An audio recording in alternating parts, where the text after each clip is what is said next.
교수님 이쪽으로.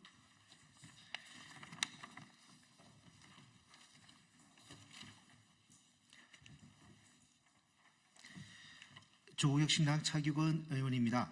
오늘은 더불어민주당의 검투세 폐지 입장 철회를 촉구하는 학계의 공동성명을 소개하고자 합니다. 무려 335분의 교수와 연구자분들이 검투세 폐지 입장 철회를 촉구하는 공동성명에 참여하셨다고 합니다. 잘 아시다시피 조국혁신당은 검투세를 보완해서 예정대로 시행하는 것을 당론으로 채택했습니다. 오늘 기획재정위원회가 예정되어 있습니다. 제가 발의한 검투세 보완 입법안도 상정됩니다. 검투세는 이미 도입된 제도입니다. 따라서 폐지하려면 별도의 폐지 법안을 심의 의결해야 합니다. 따라서 아무쪼록 법안 심의 과정에서 더불어민주당이 문재인 정부에서 여야 합의로 통과시킨 검투세를 제 손으로 폐지하기보다 이미 발의된 대안을 충분히 검토하여 예정대로 시행되는 방안을 찾아낼 것을 촉구합니다. 조국혁신당은 검투세를 보완하여 예정대로 시행할 수 있도록 시민사회와 학계 그리고 국민과 끝까지 연대하겠습니다. 오늘 참석자분들 소개하겠습니다. 충남대학교 정세은 교수님 참석하셨습니다. 한국공학대학교 신성근 교수님 참석하셨습니다. 부경대학교 김종호 교수님 참석하셨습니다. 충북대학교 이성재 교수님 참석하셨습니다. 그럼 충남대학교 정세은 교수님을 시작으로 오늘 기자회견 취지와 성명을 이어서 듣도록 하겠습니다. 감사합니다.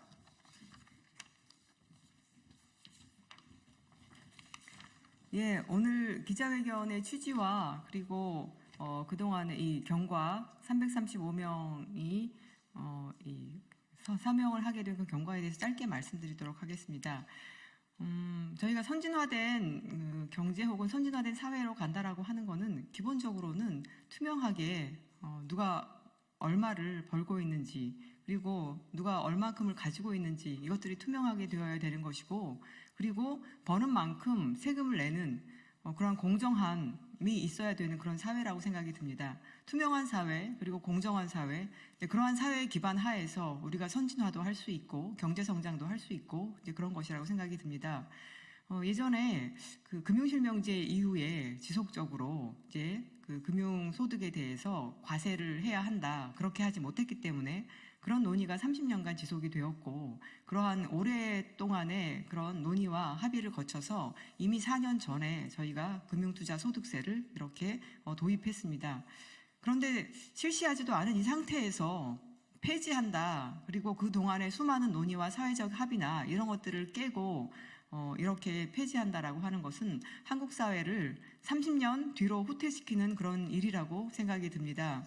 그래서 아직 이것이 국회를 통과한 것이 아니기 때문에 이 국회의원들 그리고 정부 여당은 여기에 대해서 다시 제고해 주실 것을 저희 학자들이 이렇게 서로 서명을 해서 표현하고자 합니다. 알리고자 합니다.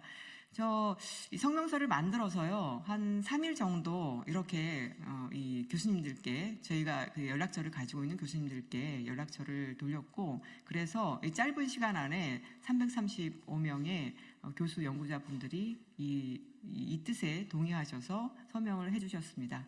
예.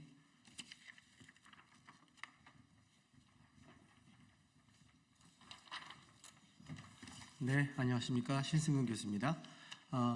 지난 2018년 재정개혁특위 때 보수, 진보 진영을 막론하고 학계의 모든 전문가들이 모여서 금융투자소득세에 대해서 논의를 했었는데 역시 아무도 반대하는 분이 없었습니다. 금융투자소득세는 반드시 과세돼야 된다고 생각하고 있었고 그것은 공정과세 원칙에 비춰보면 너무나 당연한 것이겠죠. 그래서 우리나라 헌법재판소도 일관되게 능력에 대한 과세, 응능과세 원칙을 천명하고 있습니다. 그래서 금융투자소득세를 도입한다는 것은 너무 당연한 것이고요. 이렇게 정부 여당이 부자 감세 추진을 일관되게 추진하고 있어서 이 독주를 막아야 될 제1당인 민주당이 같이 금융투자소득세 폐지 입장을 밝힌 것은 매우 충격적인 일입니다.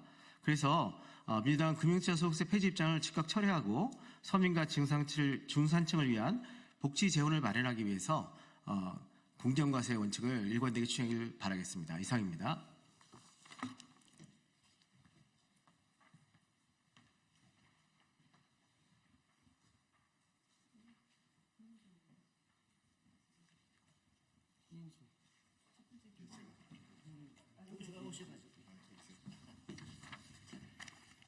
금융투자소득세 폐지 입장 철회를 촉구하는 교수 연구자 335명 공동 성명. 더불어민주당은 금융투자소득세 폐지를 즉각 철회하라. 서민과 중산층을 대변한다면 금융투자소득세 폐지를 철회하라. 2024년 11월 4일 더불어민주당 이재명 대표가 금융투자소득세 폐지를 선언했습니다.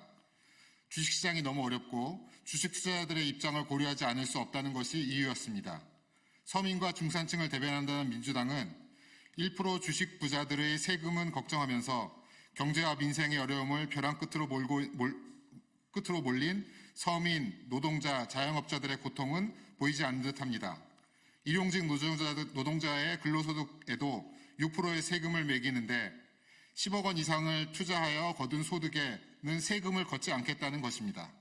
한동훈 대표가 민생을 위해 금융투자소득세를 폐지해야 한다고 발언한 것과 하나도 다를 바 없다는 점에서 더욱 참담함을 느낍니다. 합의, 원칙, 신뢰를 지키려면 금융투자소득세 폐지를 철회하라.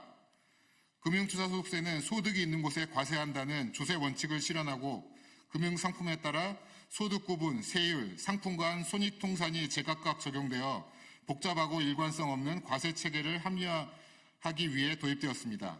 2019년 추경호 국민의힘 원내대표가 관련 법안을 대표 발의하고 2020년 문재인 정부에서 금융세제 개편 방안을 발표하면서 같은 해 국회 여야 합의로 통과된 정책이자 약속입니다. 이러한 금융세제 선진화에 역행한 것은 상장 주식 양도차익 과세 대상인 대주주 요건을 10억 원에서 50억 원으로 상향한 윤석열 정부입니다. 민주당은 이번 여름까지만 해도 투자소득세 폐지를 부자 감세라 비판해왔습니다. 불과 몇 개월 만에 원칙과 소신이 모두 무너질 위기에 놓였습니다. 윤석열 정부 부자 감세를 정당화하지 않으려면 금융투자소득세 폐지를 철회하라. 금융투자소득세 유예 폐지 논란은 사모펀드 혜택설, 주가 폭락설 등 온갖 오해와 억측을 낳았습니다. 사모펀드 투자자 중 개인의 비중은 3%밖에 되지 않고 일시적 영향을 제외하고 주가는 근본적으로 기술력과 경제 성장성에 의해 정해집니다. 그럼에도 금융투자소득세는 수많은 유언비어와 여론전에 의해 절대 도입되어서는 안 되는 나쁜 세금으로 취급되었습니다. 무엇보다도 소득 있는 곳에 세금 있다는 조세 원칙이 근거 없는 주장과 일부 여론에 휩쓸려 훼손될 수 있다는, 훼손되어도 된다는 선례가 남겨질 상황에 처해 있습니다. 벌써부터 민생을 위한 상속세 인하 주장까지 제기되고 있습니다. 다음은 종부세의 차례일지도 모릅니다. 조세 원칙이 무너져도 된다는 그 정당성의 종지부를 민주당이 찍어서는 안 될 것입니다. 윤석열 정부 임기 반환점이 지나갔습니다. 앞으로의 과제가 산적해 있습니다. 이제는 가열차게 부자 감세 저지, 민생 회복과 복지 확대, 저출생 고령화, 불평등 양극화, 기후위기 등 복합 위기를 대응해 나가야 합니다. 그런데 금융투자소득세가 폐지된다면 세수복원, 새로운 세원 발굴을 어떻게 논의하겠습니까? 민주당의 선택은 금융투자소득세 하나만이 아닌 앞으로의 조세정책 방향 전반에 영향을 미치는 중요한 결정이 될 것입니다. 이제 더불어민주당의 정치적 결단과 책임 있는 자세가 필요한 때입니다. 즉각 금융투자소득세 폐지를 철회하십시오. 2024년 11월 13일 조세정의 구현과 복지국가 시대에 필요한 조세재정 정책을 바라는 교수 연구자 일동